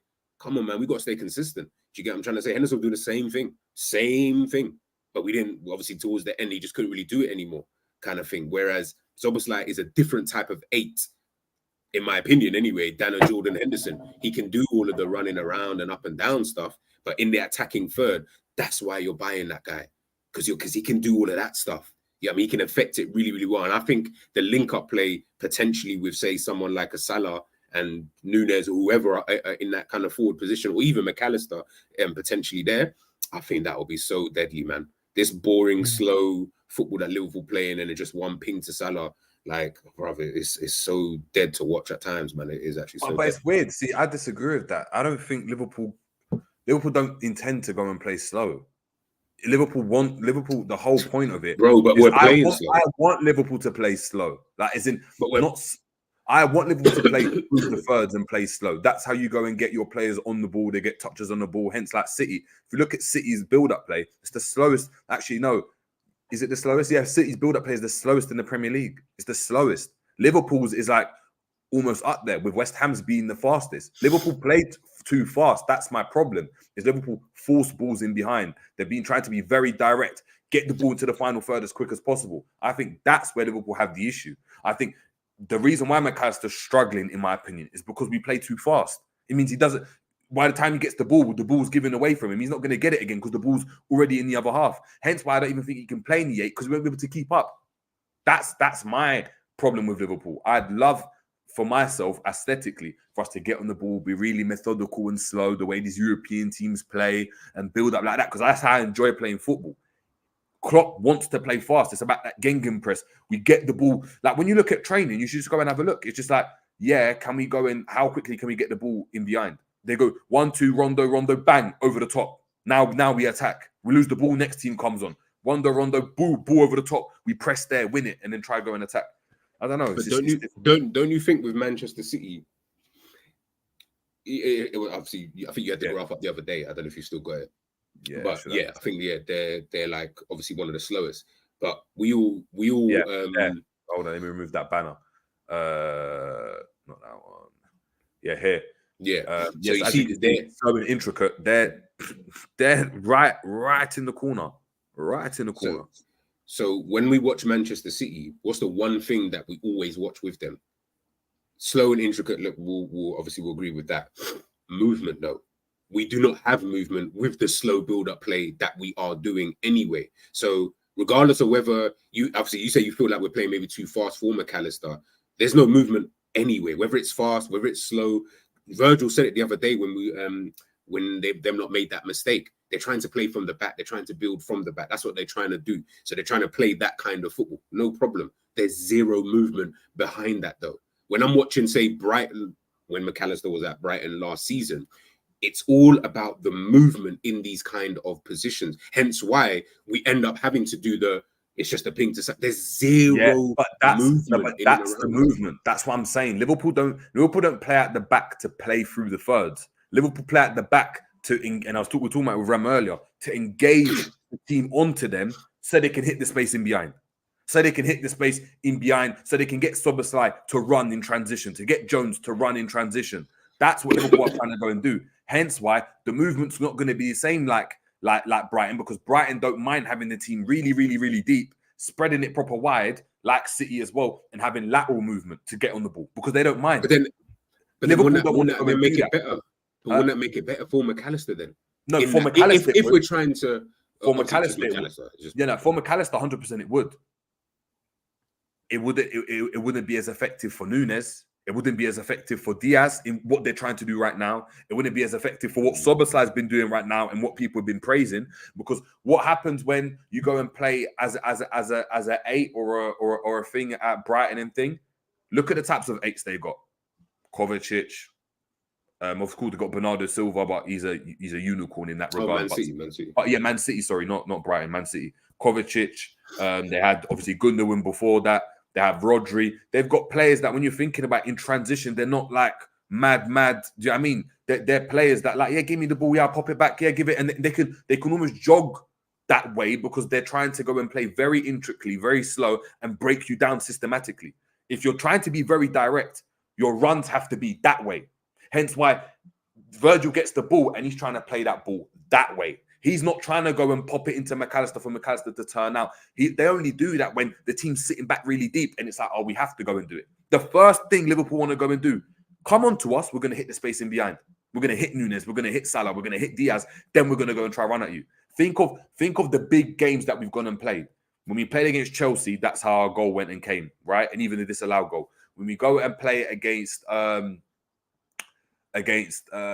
same thing again.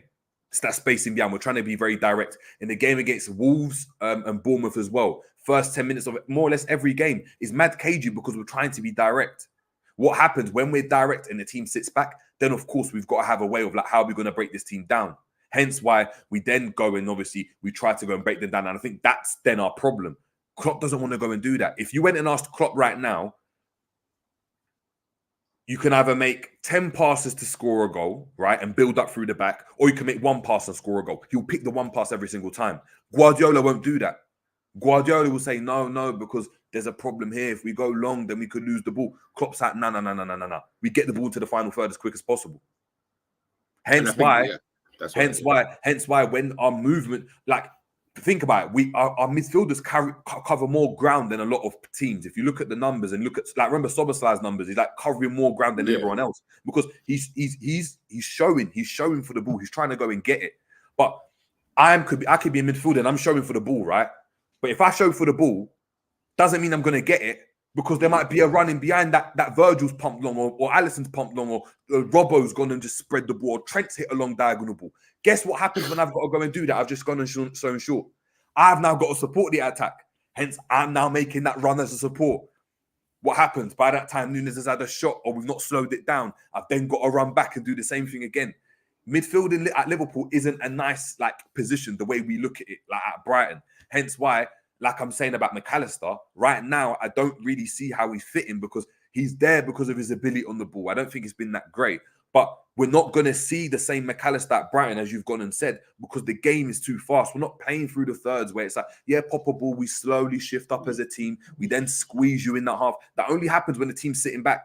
Hence why when you look at McAllister, when he played that ball over the top, what was the common, not the common denominator, but what was the reason for that? He played that pass because no one was pressing him. He's got time on the ball and he's going to find the man. If he ain't got time, he's going to have to pop it off to someone else. But our pass is always to be as direct as possible. So even Matip running with the ball, he's not going and doing 1-2s with a keeper and taking his time and stuff. So I don't know. It's interesting.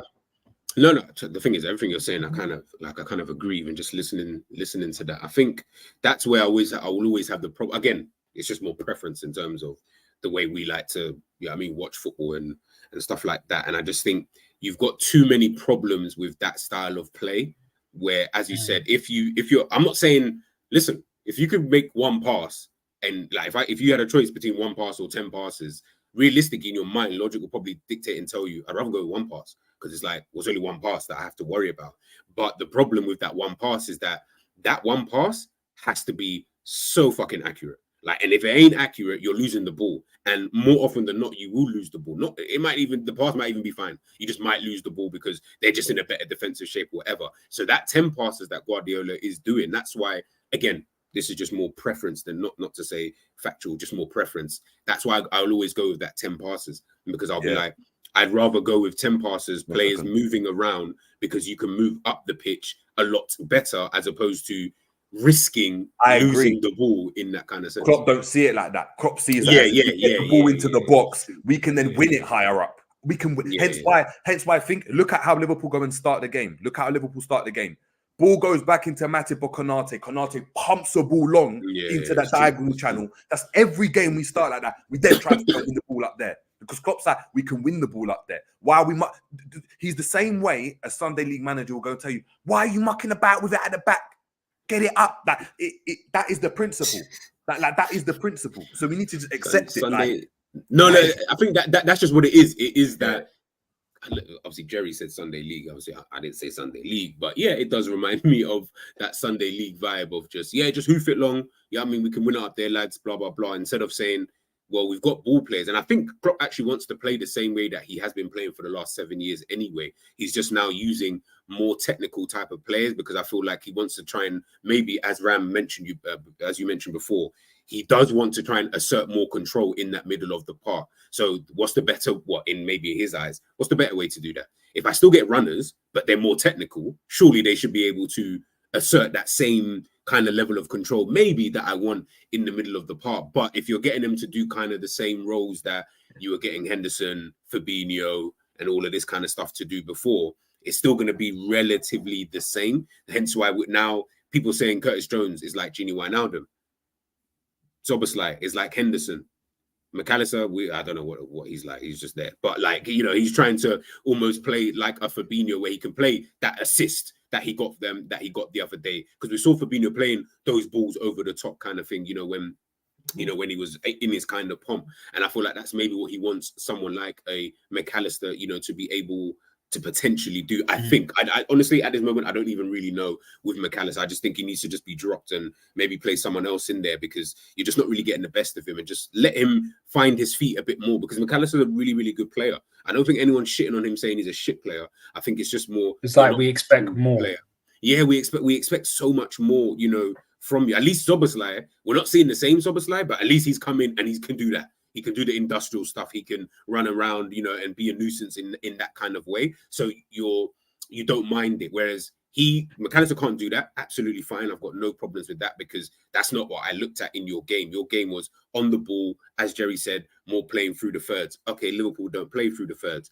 What else am I looking at from you? Okay, well, I'm looking at you getting the ball, tight spaces, being comfortable and this, that, and the other. But as Jerry said, man, at the end of the day, if the team is moving a bit like too quicky, as we saw Van Dijk just passed it into him. He didn't even give it a moment's thought. He just passed it to him and said, hey, just do that, man. Like, pass it back to me. Like, you should be calm and do kind of thing. But I also thought in that moment, that was a training ground move. Like, they were always going, that pass was always on for Van Dijk. But that's the whole point. That's what I keep going down to. That pass right there was, all right, we know naturally every six gets pressed. Every six gets pressed. Hence why the Busquets are really good because they turn around and do all of this and do all of that. Yeah. He's shown for the ball. Like he's in a gap. He's coming towards the ball. He's in a gap. Put it this way. I was always told, yeah, especially when I've played. If you're playing as a six and I'm in the center of the pitch, yeah, I'm available for a pass. If I don't want the ball, I vacate that space and either the 10 comes in, the other 8 comes in, whoever else comes in, or we go long or whatever. Like it's not on, we're going off. If I'm showing for it and I'm standing in that thing and I'm back to goal, I'm telling you, pop the ball into me. Like I don't need to, like naturally in football, I don't need to be like, yes, pass the ball into me, especially when I'm in a six, because that means I'm just going to get pressed and man's going to be on me. So if he's in that position, you should be expecting the ball. Not only is he on his heels, yeah, that pass right there is created so that what happens? They go and press McAllister. They try to win the ball back. What happens? We go and play at the back and then Trent hits a diagonal or Van Dijk just hits one straight over the top. Now, we've got the runners. We've got the advantage because Szoboszlai already knows that's going to happen. Hence why when in those situations, we're not close together because Szoboszlai's already half, like, all right, cool, I'm waiting for that because I need to support that attack. If Salah gets the ball, I need to be the outlet there. That's where you're going to lose the ball. And that's the risk Liverpool are willing to play with. The same risk that like City play with when they're like, oh, we're going to play out the back no matter what. And we're going to bring you onto us, but we're going to try to play through the third. Liverpool play the same risk.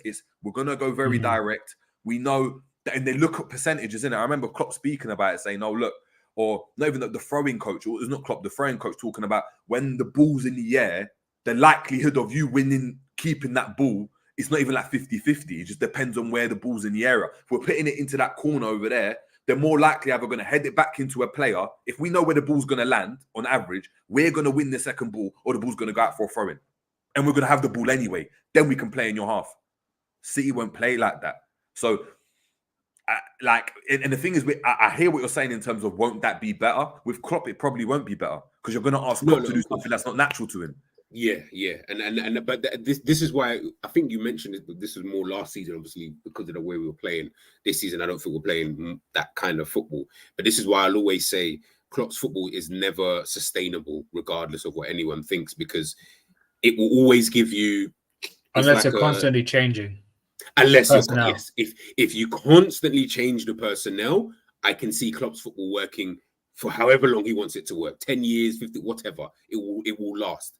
Unfortunately, Liverpool and Klopp don't work like that. They don't like changing their teams around too much anyway. They like to keep things, and I understand it to a degree why you'd want to keep more or less the same nucleus of a team, because you trust that team. They know what to do. You trust what they're able to do, and you trust in their abilities as opposed to getting in someone new. I get all of that. So that in itself is almost admirable, in that kind of regards. But unfortunately, none of it is sustainable. As we've seen in the last 2 games, Liverpool picked up 1 point.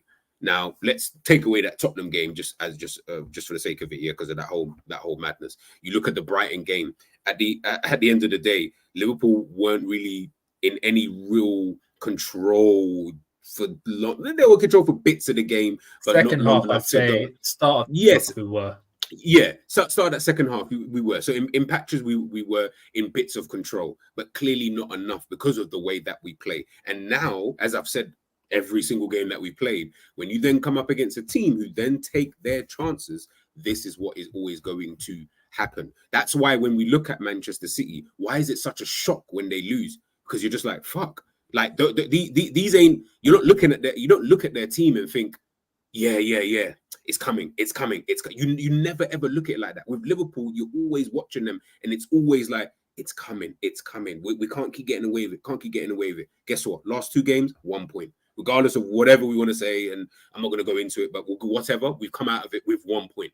Now, I'm not saying that's going to be the theme for the rest of the season. We're going to probably batter bloody Everton 6-0 or some shit like that. Whatever. I can see that happening, very, very easily. But I can also see a lot of games like Brighton, where it's just going to be that, where we can't really exert the control because that's just not in our natural element, in our kind of style of play. And then they will just take their chances in games. We've been getting away with it where these teams are not taking their chances. Wolves not taking their chances. West Ham not taking their chances. Yeah, Newcastle not taking their chances. That's fine, because that's going to happen in the Premier League season. But it's not going to happen for every single game. And we can't always keep sitting here saying we've got the best attack, it will just bail us out. That's not always going to work, because where was the attack on the other day? They couldn't bail us out. Do you get what I'm trying to say? Yeah. Nunes, Diaz, whoever, none of them could bail. Not because it's not their fault, but I'm just saying I do feel like there is a better way to play with these players. Like, you don't have to go out and sign. I know everyone talks about Andre and that. I'm like, I feel like that's kind of gas. Like, I don't feel like you need to do all of that. Like, I feel like you can still work it with the players that you've got here and allow yourself to not be so vulnerable. It's impossible to not be vulnerable in football. There's no team I've ever seen, even prime Barcelona, because they were vulnerable at times. And these times, I mean, it was just luck that they weren't conceding goals. We've all seen it before, but they can limit how vulnerable you are actually in games. And that's what Manchester City do. They are very vulnerable in games. But guess what? They limit how vulnerable they actually are in these kind of games. It might be the odd chance here and there. Like, and I do mean random odd chance where you didn't even think you was going to get an opportunity. We didn't even work on that in training, but it just kind of came about. Whereas with Liverpool, it's almost like it's just too easy for teams to just kind of cut through us. And then we're praying that Alisson, pulls off this world-class save. And, we're praying that the guy's offside. We're praying that he hits the post and whatnot. I'm just like, bro, how many prayers are we doing this year? You know what I'm saying? Like, it's going to be, you know what I mean? Like that. God's basket going to be full, boy.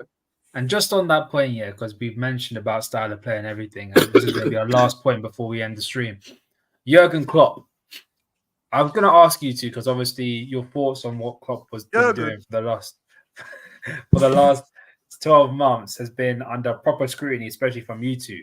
I just want to get your thoughts on what you think of what you think of what he's done this season, and obviously his actual tactic as in-game tactics, especially when we've gone down in certain games. Go on, Jay. Oh, right. All right. Try to throw me on the bus. Was that what we're doing? Don't worry. Come. You're the top of the screen, bro. All right. I'm going to be neutral. As well. I know you're hosting. You're lucky. You're hosting. This is why I gave you the chance. You're hosting, bro. Yeah. I think on the basis of it, I think the game management from Klopp, I'm going to start with that. I think it's been very good in those games when we've dropped down to 10 men. I think he's made changes that have impacted the game. Nunes coming on, obviously scoring 2 against Newcastle is an example of that. Lewis on the side to the DM, and we still dominated the game really well. Taking McAllister off at half time. I think he's marshaled it really well. The Tottenham game is a bit of a mad one because we know the circumstances of how we lost that game. Against Brighton, I just don't think we were good enough. Tactically, I don't think we'd be in terms of going forward, we've scored goals, but I don't think we've controlled games enough. And I think from a tactical perspective, I always look at trying to have control over games. I don't think we've controlled them well enough. I think part of me does feel those decisions by Klopp were because Klopp was forced to make a change. Like, we were in positions where we were forced to make a change. It wasn't like in game we've gone and seen, hold on, why is Szoboszlai at right mid and Salah up front, and why has he moved this? And all of a sudden we're now dominating, like we see with Benitez as an example. Klopp's very stubborn when it comes to his philosophy, so he was forced to go and change away from what we've done. And as a result, when we sat back, we got points. So I got to give him credit for it. I don't think Klopp's changed as much as we think. I think he's changed from last season, but I think we've just tried to go back to what we did when we were good, which was high energy, high press, high octane press, legs in midfield, and that as a result helps Klopp get across his message of what he wants the players to do. And then I think the team as a result are more confident in what's going on because they can see the results of what Klopp's telling them to do. I think last season Klopp's telling them to do something, but the players are looking like, this ain't working, big man. Do you know what I mean? Do you know who we're talking? This isn't working. Like Jurgen, I'm not gonna lie, like Gaffer, this is dead. Whereas now it's like Klopp's telling them what to do, they're doing it, and it's working. They're getting results, they're winning games. They're probably as a team in a better position than they would have thought. Even though on camera they'll go and tell you we're trying to win every game. Realistically, they'll know where they are in the league, where they feel they rank, and as a result, I think they're happy with what's going on. I think there's still areas to improve. It is a Liverpool 2.0 that's just started if we're looking at it from that perspective. So if we're being optimistic, hey, it should be decent. And Angel saying there, I was selecting Elliott versus Brighton. I mean, who else was he going to select? Gravenberch. To start on the right when he hasn't played there? Yep.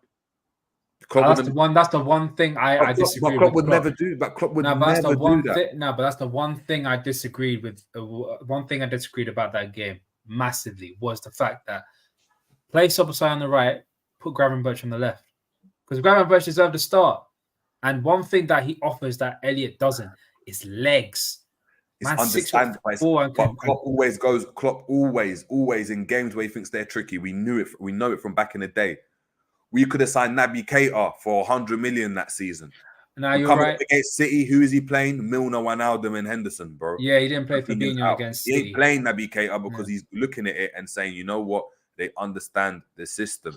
They want someone that gets it. Hence why Jones is starting in the 8. Because Jones is a quality player. Yeah, but Jones gets it. But you told me Elliott's a quality player. Yeah, but for certain games, he's not. He hasn't. Yeah, but hold on. For Brighton, you're trying to tell me that on the basis of it, you looked and were like, yeah, Elliott's really poor. I know he's not been great. Oh yeah. Look at the midfielders that they have. Some people have been clipping him up today, telling me Messi-esque. Some people have been clipping me up and tagging me and stuff, saying his performance against Serbia for the under-21s was a Messi-esque. This is the type of player that Klopp's bringing on. So I don't know, man. I wouldn't go that far, but like for the style of play, the one thing for me, Curtis Jones and Gravenberch in terms of profile players, aren't too dissimilar, in my opinion. I don't care. That's how I say it. John, you're entitled to that opinion. Obviously, I'm going to disagree with it. Again, I've got to be neutral on this shit, For here's what it is. If I wasn't, I would have proper opinions, but I don't care at this moment. At this moment, Gravenberch and Curtis Jones, for me, when I see both of them, their styles are very similar. And the quality that they have aren't too dissimilar as well. And that's why I'm like, Jurgen, you made a fundamental error. Because the way that we've been playing is because the personnel in midfield hasn't changed, and the players sort of understand what they're almost trying to do together. Gravenberch going in would not be dissimilar compared to what Elliott was going to do when he came in, and that's my main. That was my main gripe with Jurgen at that minute, at that moment, or at that game as well. That's how I say it. But G, what about you, Jurgen?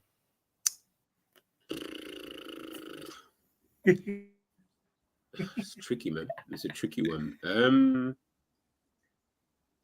The subs thing, I don't buy into any of that. I feel like he made those subs purely because they were like the only subs that he could kind of do, like being down to 10 men in games, like those kind of things. It's like the only one I actually will give him though is the what's the one? Wolves, the Wolves game, the Wolves one. I'll give him that one. Newcastle, nah, because we just got lucky that Nunes was able to score the goals. They had 2 chances after that when we made those subs anyway, which they should have scored. So they didn't score. We ended up scoring with the players. So I'm not going to give, but that Wolves one, I'll give him that one because I actually felt like he did actually change it up a little bit in terms of the roles of the players. But yeah, the subs thing, I mean, if you like it, you like it. If you don't, you don't. It is what it is. I don't really care about that. Tactically, I think we're the exact same as we were last season. The difference is now you just got different players. Like I said, Szoboszlai, Henderson, McAllister doing that Fabinho role, and left centre mid is obviously Curtis Jones when he's obviously back off thing. Obviously, towards the back end of the season, we were doing like the inverted stuff. He's put Gomez into the inverted role, Bajcetic into the inverted role. Trent obviously played the inverted role. Everything's really the same as last season. It's just really different personnel that's kind of, kind of gone in there. And I think it's more, I would probably give it more testament to the team. Do you get what I mean?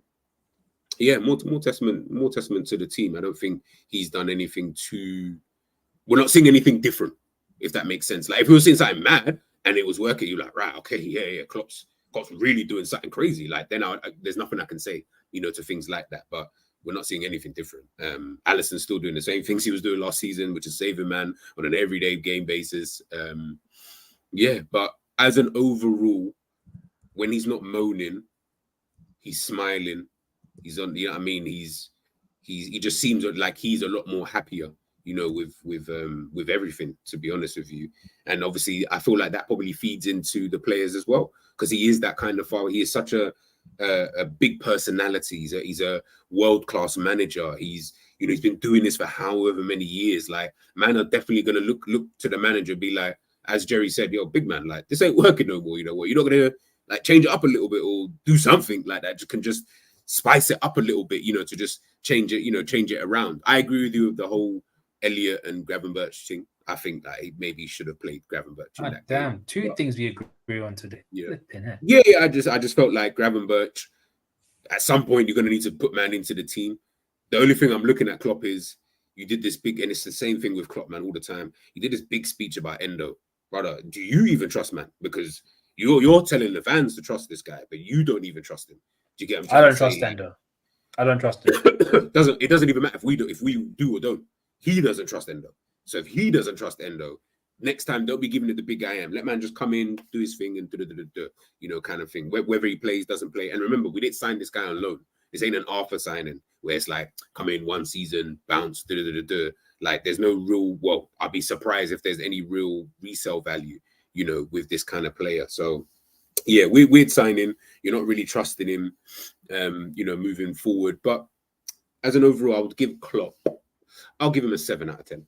I'll give him a 7 out of 10. But bring him more of a, like I said, when he's not moaning, man, you know what I mean, and he just sticks to his football, he's calm. When he does too much of this talking stuff, he sounds dumb. You know what I mean? And then you look dumb when things don't pattern up to the way that you need it to pattern up to. Just less of the talking. Let's just get to the games.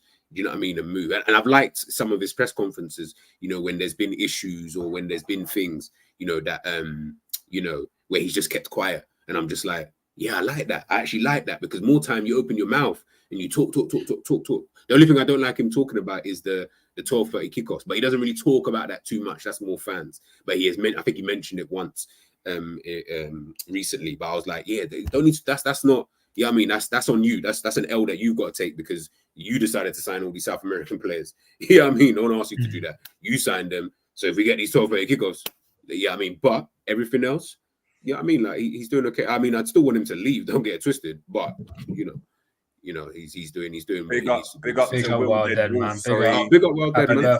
Birthday. Sorry, turning 24 today, man. This is young. Your birthday. Big up to Will Dead. Shout out, happy birthday. Big up, man. Big up. Big up, Will Dead, man. Big up. Hey, have a champagne glass on me, man. I mean, on Jerry. Jerry's gonna. Whoa! I ain't got a piece for that. Jerry's gonna. Jerry. You just transferred me a grant, so I was hoping you'd be able to. Yeah, but I transferred you a grant because you wanted to touch up. You wanted to do. I mean, alleviate yourself on this Friday night. That's why. Like, bruv, you were complaining about it. I was like, cool. I'll give him the full shebang, innit? I didn't get you anything for your birthday. It says calm. I'm expecting you to run it back though.